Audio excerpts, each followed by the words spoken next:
The coffee in your hand is already gone cold. Your phone is open to an email from the bank. The subject line cut off halfway across the screen. And for a moment, you just stand there, staring at a patch of dirt most people would never think twice about. You are standing in front of a piece of land that almost everybody else would ignore. A chain-link fence cuts across the sidewalk. Weeds push through the gravel near the curb. Behind it, the skyline is still dark except for a few office windows glowing in the distance. But inside your head, it already looks completely different. You can already see the apartments, retail on the ground floor, parking underground, construction debt that still has to close, investors waiting for returns, years of pressure hiding inside something that right now still looks empty. And somewhere inside all of it is a promote large enough to change your life if the deal survives reality. That is the first thing outsiders never understand about development. The business does not start when cranes show up. It starts when somebody learns how to see future cash flow where everyone else only sees dirt. The wealthy do not just buy property. They buy influence over what a piece of land eventually becomes. Subscribe because this is not really a story about buildings. It is a story about the people who learn how to turn empty land into power. Level 1. The Spreadsheet Ghost.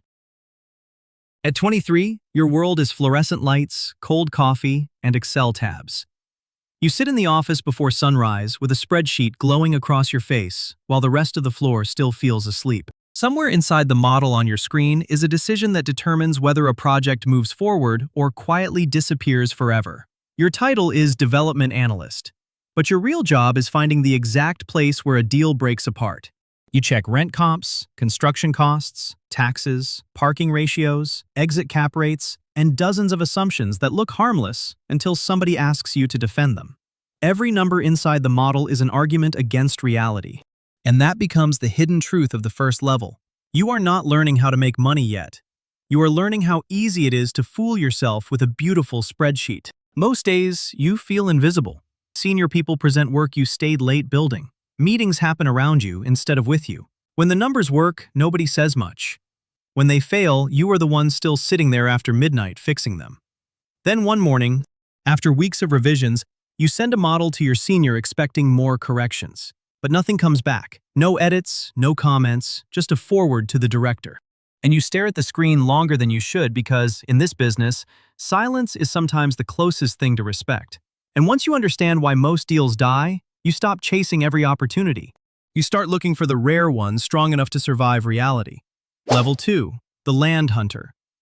By 27, the business starts pulling you out of the spreadsheet and into the city itself. Your mornings are spent driving through old industrial neighborhoods with zoning maps on the passenger seat and a notebook full of parcel numbers and dead-end calls. You are no longer waiting for opportunities. You are hunting for them before everybody else notices they matter.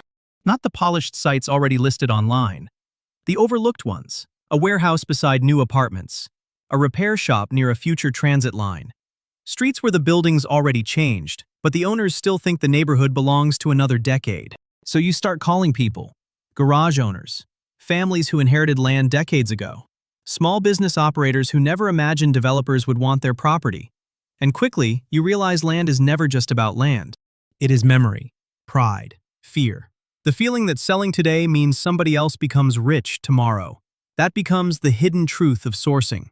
You are not looking for property already for sale. You are looking for people who have not realized yet that the city around them already changed. Most conversations go nowhere. Some people hang up, some disappear. Some use your offer to negotiate with somebody else. Rejection becomes normal. But then, late on a Sunday night, one owner calls you back. Not because your number was the highest, because you understood the neighborhood better than the people who only talked about price. For the first time, you are not just analyzing opportunity. You are creating it. And once you finally control the land, another realization hits you immediately. Owning the site was never the real battle. Now you have to convince the city that your version of the future deserves permission to exist. Level 3. The Entitlement Fighter. At 31, you were sitting outside City Hall with a revised site plan folded in your hands, while your shirt sticks slightly to your back.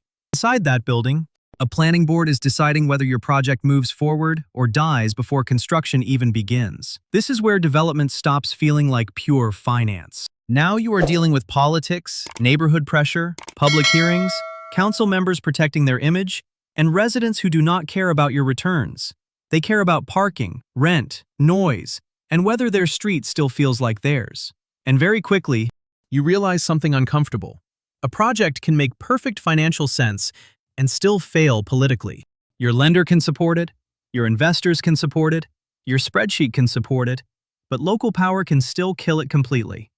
So you learn a different language. You stop talking only about returns and timelines. You start talking about affordability, traffic flow, and why the project will not destroy the neighborhood around it.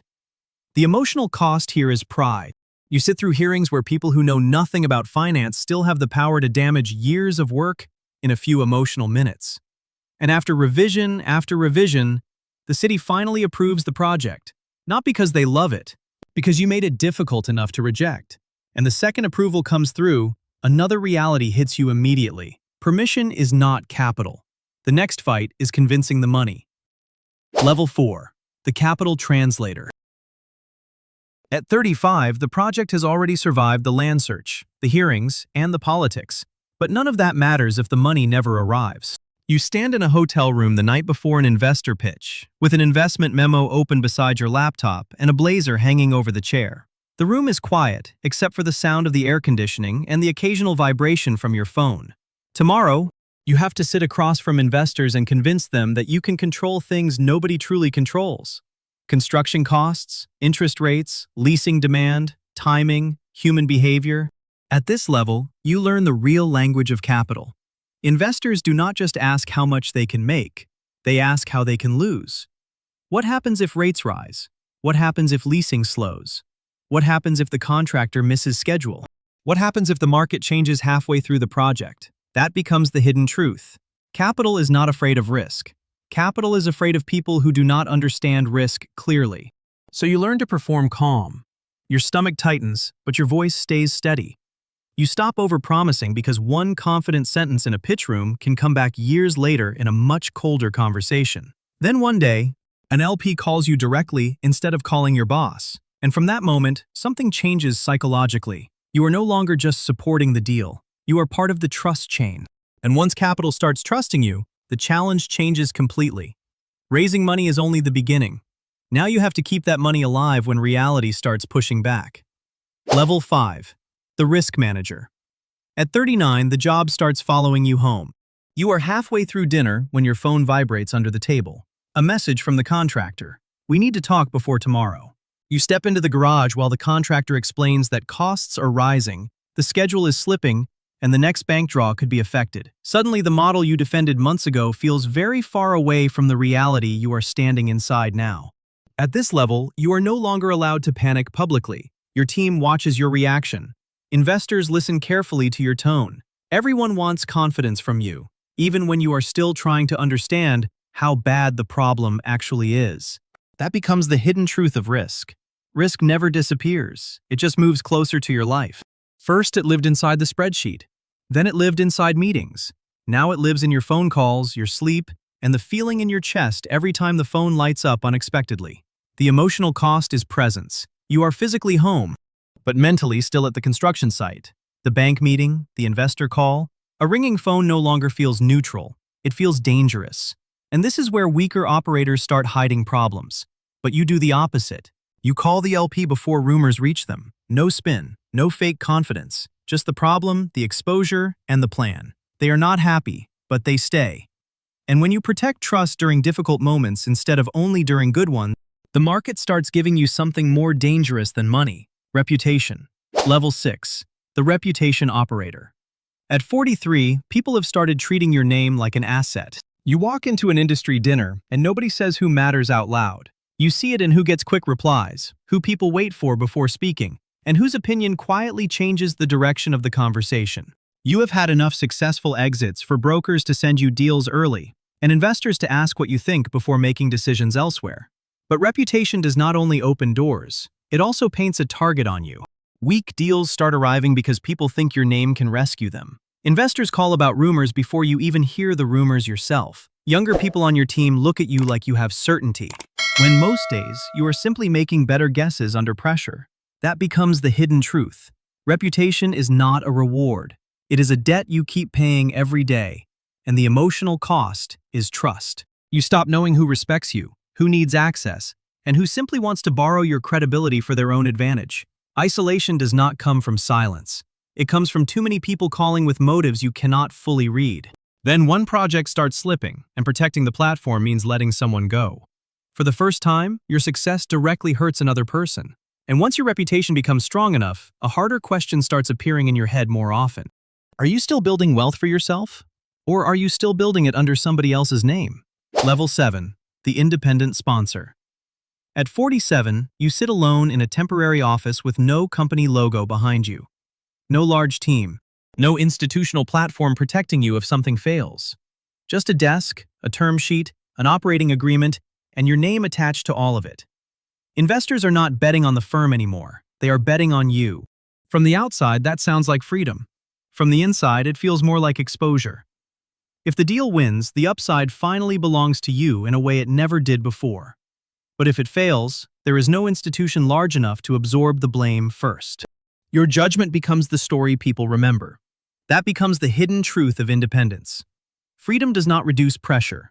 It removes excuses. You start checking emails in the middle of the night. You reread loan terms repeatedly. You wonder whether you are seeing real opportunity or simply becoming addicted to proving yourself right when other people hesitate. Then comes the signature. No dramatic music, no celebration, just ink on a personal guarantee. But your body understands the weight before your mind fully does. Downside is no longer theoretical. And if this deal works, you do not just make money, you build a platform. And a platform is what turns a developer from someone who finds opportunities into someone who can shape an entire skyline. Level 8. The Skyline Owner. At 54, you stand beside a high window while the city glows beneath you. One tower came from a site nobody wanted. One was rescued after another owner collapsed under debt. One is a deal you walked away from, and now someone else is trapped inside the exact problem you saw coming years earlier. You have gone from invisible analyst to someone city officials, lenders, LPs, brokers, and competitors all pay attention to. But the higher you climb, the less victory feels like victory. Every project brings new exposure, lawsuits, political attention, refinancing risk, community backlash, press scrutiny. People who want access to your world until they can eventually use that access for themselves. That becomes the hidden truth of the skyline. Outsiders see wealth. Insiders see unfinished obligations. You have more money now, but fewer honest conversations. More access, but fewer places where you can fully relax. You can enter almost any room in the city, but there are very few rooms where you stop calculating what you say. Then a young developer sends you a pitch deck. He looks at you the same way you once looked at people above you, and suddenly you realize the cycle has returned. You are no longer trying to enter the room. You are the room somebody else is trying to enter. The office is almost dark now. A closing binder sits on the desk beside a cold cup of coffee and a missed call you still have not returned. The deal is closed. The press will call it redevelopment. Investors will call it a successful allocation. People who never saw the risk will assume the building was always meant to exist. But you know better. Every building is a promise that continues long after construction ends. To the lenders, to the investors, to the tenants, to the city. Real estate development is not just the path from little money to more money. It is the path from being measured by the system to becoming someone the system constantly watches. You can turn dirt into assets, assets into power, power into legacy. But the more you build outside yourself, the less of your life feels fully your own. And maybe that is the part nobody tells you when you first open the spreadsheet. One day the building gets finished, but the deal never really ends.